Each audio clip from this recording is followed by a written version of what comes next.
इस कहानी की शुरुआत होती है मुंबई से। मुंबई में अर्जुन नाम का एक डिटेक्टिव रहता था। वो बहुत ही चालाक और निडर था। वो हर केस को ईजिली सॉल्व कर देता था। अर्जुन के साथ श्वेता और नेहा भी रहती थीं। तीनों साथ मिलकर बड़े बड़े केस सॉल्व कर देते थे। एक दिन विनोद नाम का आदमी सुबह 9 बजे अर्जुन के ऑफिस में घबराते हुए आता है और कहता है, डिटेक्टिव अर्जुन सर, मैं विनोद हूँ, बिजनेसमैन मुकेश का बेटा।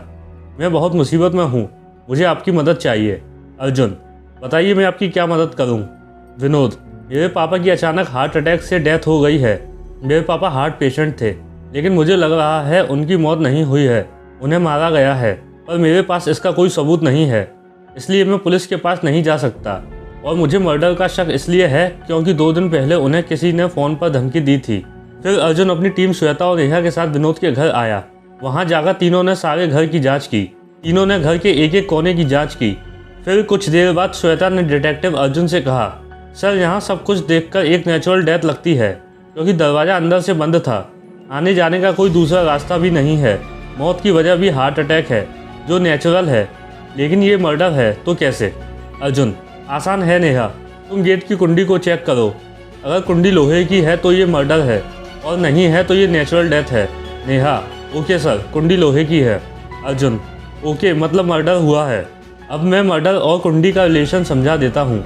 एक बहुत ही पुराना और फेमस तरीका है जिसमें चुंबक से लोहे की कुंडी को सरका कर बंद कर सकते हैं, वो भी बिना कमरे में आए। और दूसरी बात यह है कि मौत की वजह तो हार्ट अटैक है, तो इसका जवाब है फर्श पर गिरा गिलास। इसमें जो पानी था उसमें ग्लूकोज और ड्रग्स मिला है, जो हार्ट फेल कर देता है। इससे एक बात तो साफ है कि ये एक मर्डर है। और खूनी भी यहाँ मौजूद है, क्योंकि खूनी दरवाज़ों के बारे में और मुकेश जी के डेली रूटीन के बारे में अच्छे से जानता था, इसलिए जो भी होगा जल्द पकड़ा जाएगा। श्वेता, लेकिन सर हमारे पास तो कोई क्लू भी नहीं है, तो पता कैसे चलेगा। मुझे तो कुछ समझ में नहीं आ रहा है। अर्जुन, अपने आप पर विश्वास रखो, हम इस केस को सॉल्व करके ही रहेंगे। फिर तीनों जांच में और तेज़ी कर देते हैं। तीनों जी जान से इस केस को सॉल्व करने में लग जाते हैं। फिर विनोद का कॉल आता है। विनोद, हेलो अर्जुन सर, मैं विनोद बोल रहा हूँ। मुझे अभी अभी एक चिट्ठी मिली है जिस पर लिखा है तूने डिटेक्टिव अर्जुन को बुलाकर बहुत बड़ी गलती कर दी है, इसलिए अब तेरा टाइम खत्म। अर्जुन सर, मुझे डर लग रहा है, वो मुझे मार देगा, प्लीज़ जल्दी कुछ कीजिए। फिर अर्जुन अपनी टीम के साथ जल्द से विनोद के पास जाता है और चिट्ठी को नेहा देखती है। नेहा, ये चिट्ठी तो टाइप करके लिखी गई है और विनोद ने अभी किसी को चिट्ठी फेंकते हुए नहीं देखा, तो हमें आगे क्या करना चाहिए। अर्जुन, हमें माली सुरेश के पास जाना चाहिए। ये चिट्ठी उसी ने लिखी है, क्योंकि इसमें से क्लोरीन की स्मेल आ रही है, जिसका इस्तेमाल स्विमिंग पूल में किया जाता है, और स्विमिंग पूल की सफाई सुरेश ही करता है। फिर सब माली सुरेश के घर चले जाते हैं। वहाँ जाते ही उन्होंने देखा कि माली ने खुद को गोली मारकर आत्महत्या कर ली है, और पास में एक रिकॉर्डर भी मिला है जिसमें उसने अपनी बात रिकॉर्ड की है। उस रिकॉर्डर को ऑन करके सभी सुनते हैं। उस रिकॉर्डर में माली सुरेश बोलता है, मैं सुरेश हूँ, मुकेश साहब ने मुझे चोरी करते हुए देख लिया था, इसलिए मैंने उनकी हत्या कर दी, और हत्या के अफसोस के कारण मैं आत्महत्या कर रहा हूँ। फिर सभी ये सुनकर शौक में पड़ जाते हैं। तभी अर्जुन कहता है, अर्जुन, ये सुसाइड नहीं है, माली का मर्डर हुआ है। मेरे ये कहने के 2 कारण हैं। पहला कारण है, रिकॉर्डिंग में इसकी आवाज़ सुनकर साफ पता चलता है कि वो नशे में है, लेकिन यहाँ कोई बोतल या गिलास नहीं है।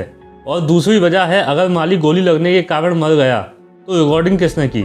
इन सब का एक ही मतलब है, माली की बात किसी दूसरी जगह रिकॉर्ड की गई है, और यहाँ चली गोली से माली की मौत नहीं हुई है। माली सिर्फ एक मोहरा है हमें गुमराह करने के लिए। इससे तो साफ पता चलता है कि खूनी कोई और ही है।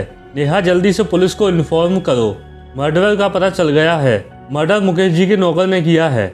उसके बाद अर्जुन सारे सबूतों के साथ नौकर को गिरफ्तार करवा देता है। विनोद, एक्स डिटेक्टिव अर्जुन, मैं जानता था आप खूनी को जरूर पकड़ लेंगे, पर आपको कैसे पता चला कि खूनी नौकर ही है।